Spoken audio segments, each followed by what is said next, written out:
लेकिन आज देश में क्या हो रहा है आप जानते हैं ना इस बात को।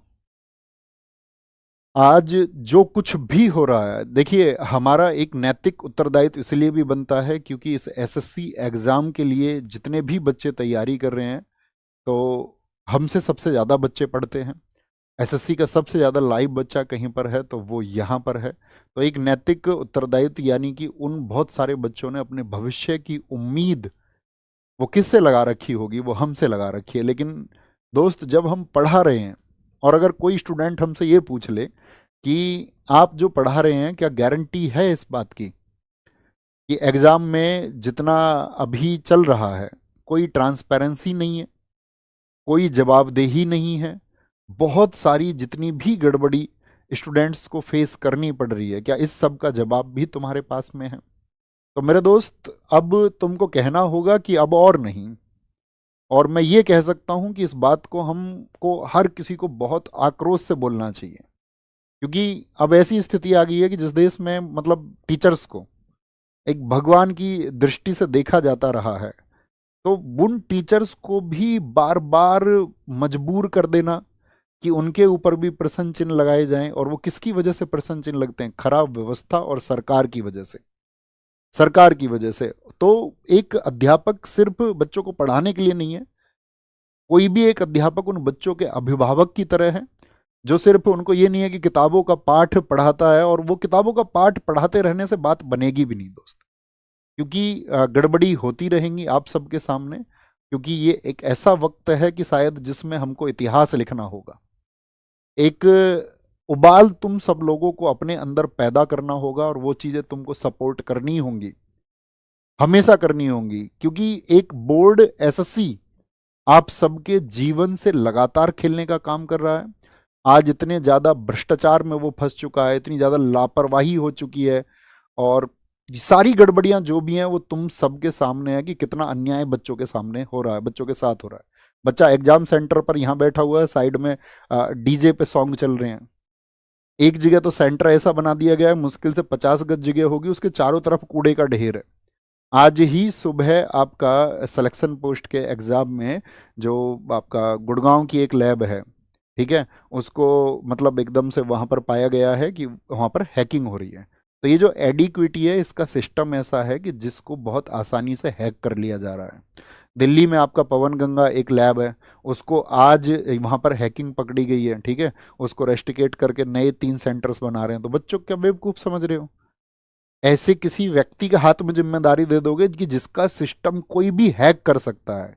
तो क्या जो बच्चा वर्षों तक मेहनत कर रहा है, जो लगातार मेहनत कर रहा है, वो मेहनत इस बात के लिए कर रहा है कि उसकी मेहनत को कोई हैक कर ले? क्या इसलिए तुम सब मेहनत करते हो? तुम मुझे बताओ कि जो आपका किस कोई बच्चा अपना घंटे 2 घंटे या 3 घंटे की परीक्षा के लिए वो वर्ष 2 वर्ष और 3 वर्ष तैयारी कर रहा है, और उसको फिर बाद में पता चलता है कि यार जो जो सिस्टम इसको ऑर्गेनाइज कर रहा है वो कोई ऑर्गेनाइज सिस्टम है ही नहीं, एक भ्रष्ट संस्था है।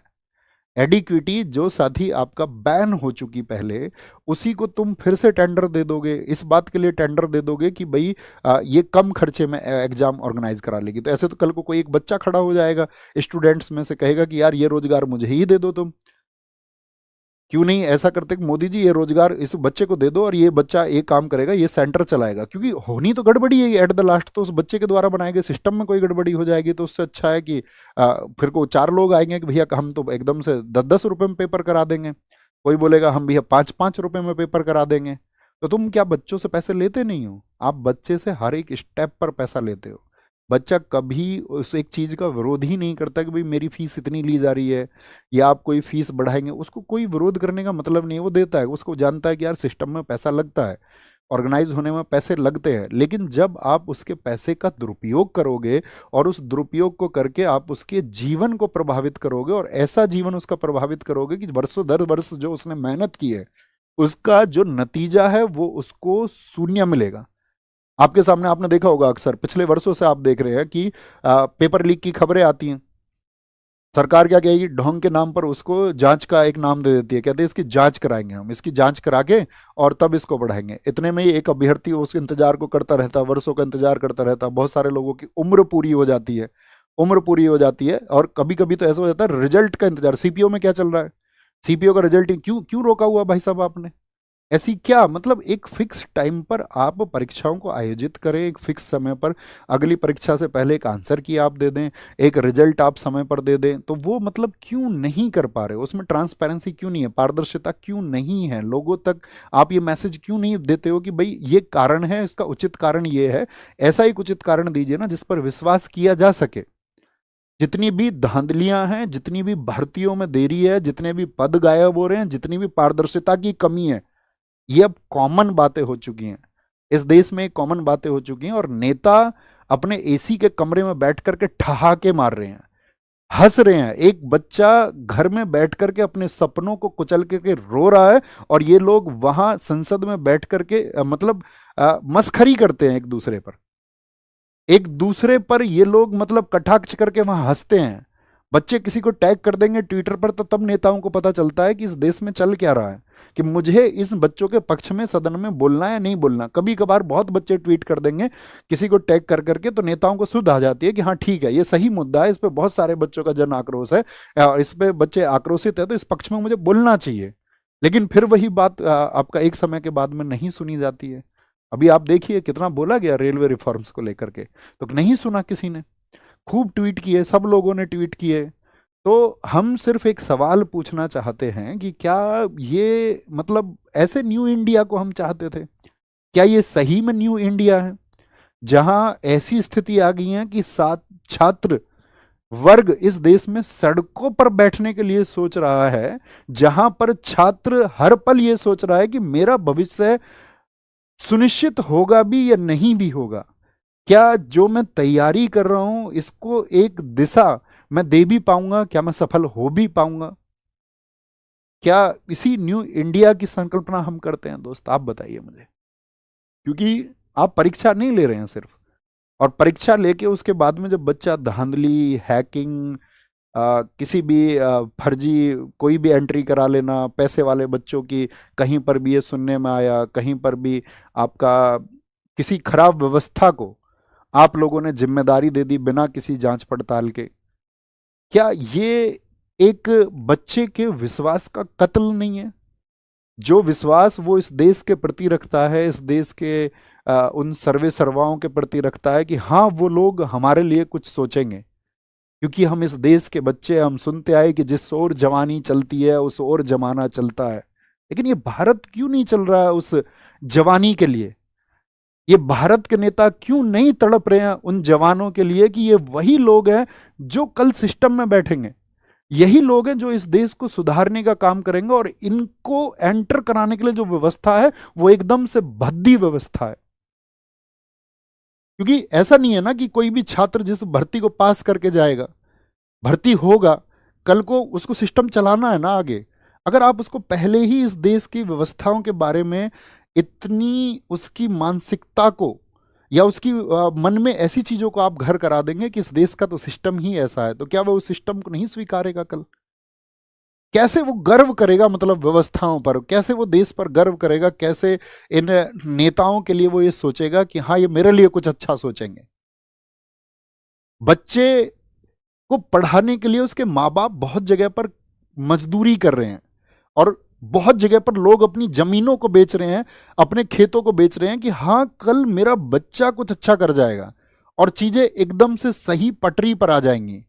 कोई पूरी रात को बच्चा जागकर इस बात के लिए पढ़ रहा है कि कल एक दिन एक सवेरा आएगा और उस सवेरे के होने के बाद में वो संघर्ष थोड़ा सा विराम ले लेगा, वो संघर्ष थोड़ा सा थम जाएगा।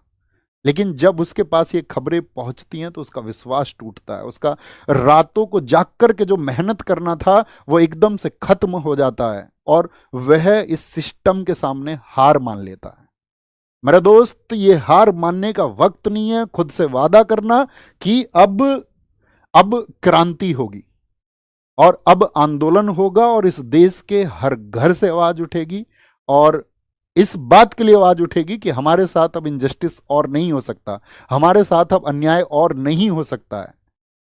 और बस मैं तुमसे इतनी बात कह सकता हूं कि तुम डरना मत, झुकना मत। और क्योंकि अगर हम डर गए ना दोस्त, और अगर हम झुक गए तो इस देश की जो टेढ़ी रीढ़ जिस किसी ने भी की है उसे हम कभी सीधी नहीं कर पाएंगे।